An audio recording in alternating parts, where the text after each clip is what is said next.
Hello, Lynn Watts here with Wyatt the Wonder Dog Books. And today I'm going to continue my discussion about counselor burnout. I think a very important topic um, at all times of the year. At the beginning of a school year, so that you can make plans to avoid burnout during the year so that you can reconsider what you're doing and whether it's working.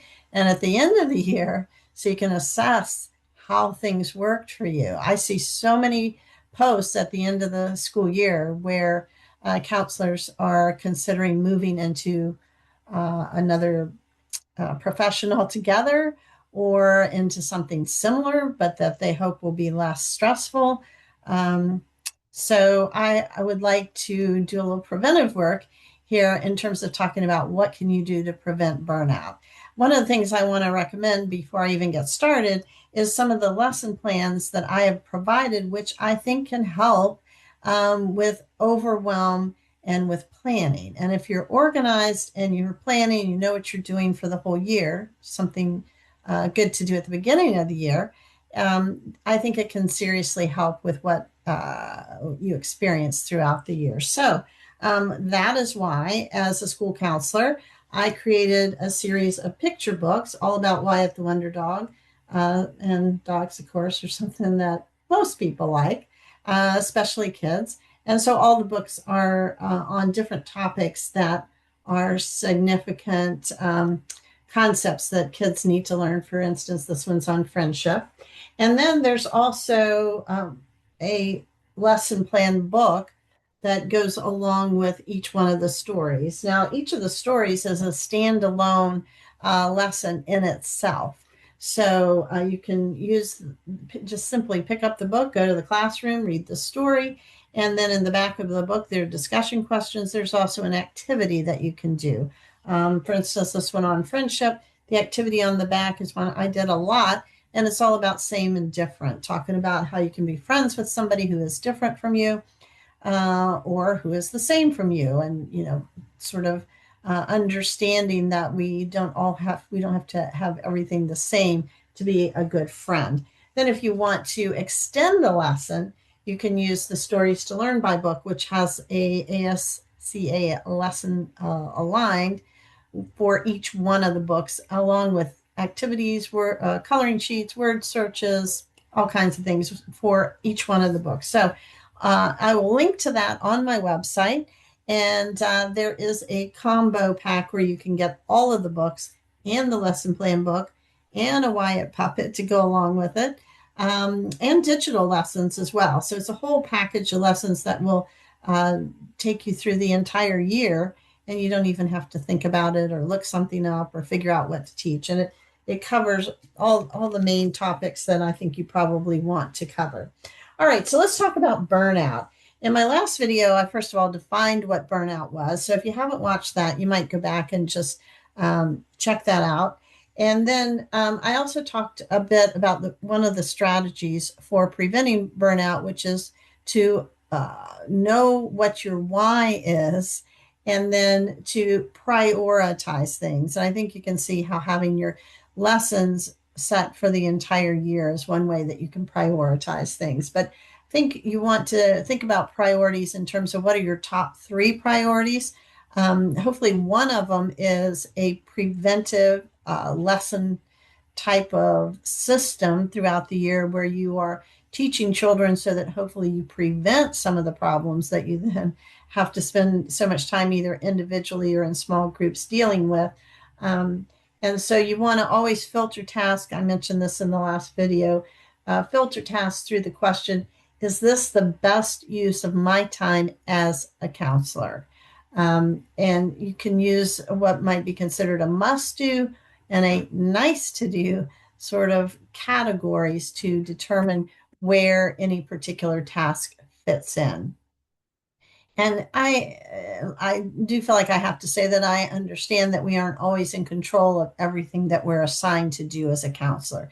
However, I think that we can focus on those things that we're trained and excel at, and we can educate the people around us in terms of what we need for them to send to us and what hopefully they would only send to us as a last resort, or would look for someone else who has not just the time, but perhaps the expertise in how to deal with that. I think many times we tend to downplay all of the training and all of the expertise that we have and take on tasks that you wouldn't necessarily need all that kinds of training to do. Okay, so that's number one, setting priorities. Number two strategy for overcoming burnout is to set boundaries. And this, of course, is related to what I just talked about in terms of priorities. Once you establish what your priorities are, then you want to set some boundaries around them. Healthy boundaries are things like limiting after hours email responses. We can't be on all the time. Saying no to non-counseling duties when possible. And sometimes, let me just say, saying no doesn't mean like saying, no, I'm not going to do that. It means, well, I feel like, first of all, that's not the best use of my time. And let me just make sure you understand that if I do that, I'm not going to be available to do whatever. All right. Some other thing that you are more qualified to do. So, for instance, and I'll just give you an example of how you might handle that.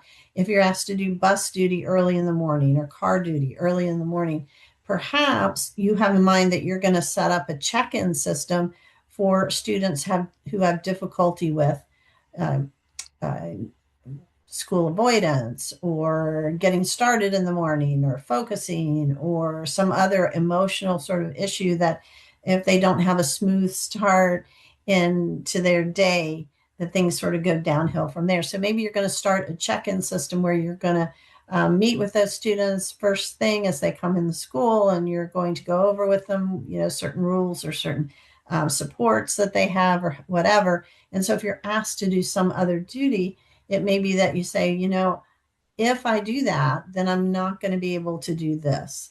And when you lay things out as, in a realistic way, sometimes that means they can find somebody else, right? So you want to, as much as possible, protect your schedule so that it is more aligned with spending time with students as opposed to spending time with paperwork or things that maybe provide some support but are not directly enhancing the life of the students and dealing with the kinds of problems that they need for you to be talking to them with, or providing preventive kind of strategies to help prevent the kind of problems that students might have. All right. So all of that has to do with setting boundaries. And I think there are lots of ways to talk about or to say no, basically, is what we're saying here. And sometimes it means saying things like, I'd love to help, but at this time I'm focused on, or I have to do, or it sounds important.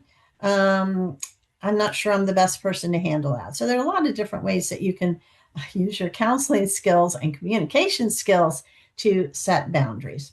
As part of that, and this is similar, you want to say yes sparingly. I know sometimes, especially if we're new at a school or new in the profession, we feel like we want to do everything. We want to experience everything. We want to be helpful in every way. But sometimes it's better to start out slow, say yes sparingly, find out where you need to be the most, what the priorities are at the school, and where you can best fit in. And so in any particular thing that you take on, you want to say, is there something that I'm going to have to give up if I say this, or that I'm not going to be able to do? So just remember that this works both ways. Every time you say yes, that means you're saying no to something else. And so you want to make sure that you're picking the right things. All right. This is a really key strategy habit that I think we need to use, not just in our counseling profession, but also just generally in life. And that is to build some small recovery habits. I think that many times we think about recovery as something that is a really big thing. like it's oh my gosh, I can't wait until the weekend. I can't wait until vacation or the summer. And then, we try and do something big, which many times can wind up being equally exhausting. So sometimes what we need is more points of rest and renewal within our day. So make sure that you take a 5-minute reset, maybe between sessions, between classes, that you're not just rushing from one class to another, one client to another. Make sure you get outside some. I think in general, just being outside can be refreshing, considering what the weather is, of course. But out getting outdoors, and you can sometimes take students outdoors with you. It can be refreshing for them as well. So instead of going and sitting in your office, go outside, sit outside, walk outside together. Have movement breaks where you're not just sitting all the time, but you're also moving about, and also finding some support within the system, whether that's a trusted colleague, whether that's someone in administration, whether it's outside of the school, but someone that can provide some healthy support for you, is also part of strategy. So those are several different ways that I think that you can uh, provide some renewal, and you can help prevent burnout. We probably need to sort of evaluate how we're doing with that all along, and not just keep taking on more and more and more to the point where we're feeling overwhelmed. One of the books I'd like to recommend, and I will put this in the show notes, which you may have read because it is an extremely popular book, and that is Atomic Habits. I think this is a great book for not just counseling, in terms of managing your own profession. It's a great book to recommend to older students, or to at least learn some techniques that you can teach students so they can develop some good habits as well. But it's Tiny Changes, Remarkable Results. And gosh, that's what we look for in students as well, isn't it? To give them some strategies where they can get some results. So definitely a important book. It's written by James Clear. Okay. All right. So I hope that is helpful for you as you go through your day counseling and working with children, but also taking care of yourself and preventing burnout. As always, I want to thank you for all the wonderful things that you do for students, and thanks for listening.